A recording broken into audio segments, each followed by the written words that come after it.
गंगा मैया की जय।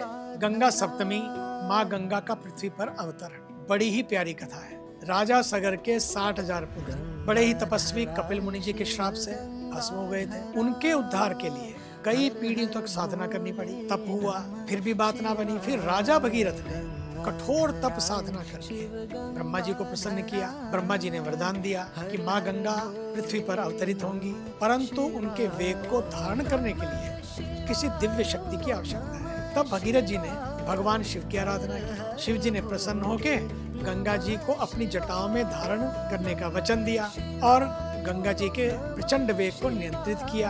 अब गंगा जी धीरे धीरे पृथ्वी पर अवतरित हुई और राजा भगीरथ के संकल्प की पूर्ति करती हुई वो गंगा सागर तक पहुंची और जहां उन्होंने राजा सगर के पुत्रों का उद्धार किया।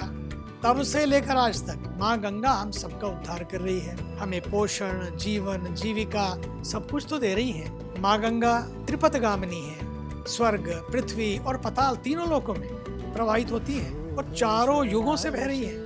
वो पापनाशिनी भी है, मोक्षदायिनी भी और जीवनदायिनी भी है। माँ गंगा केवल जल धारा नहीं बल्कि हमारी जीवन रेखा है, हमारे दिव्य चेतना है।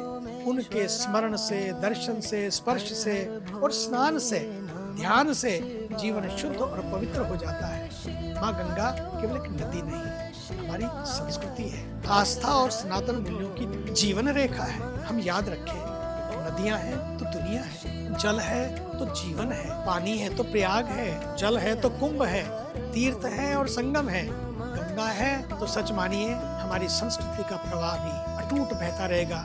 उसकी आस्था के बिना, गंगा के बिना हमारी संस्कृति, भारत व भारतीय संस्कृति की कल्पना भी अधूरी है।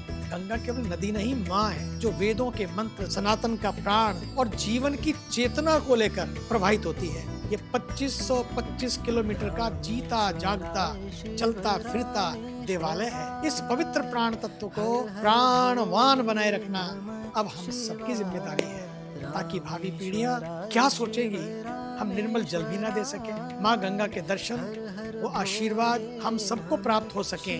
बस इसी कामना के साथ हर हर गंगे, जय माँ गंगे। गंगा मैया की जय।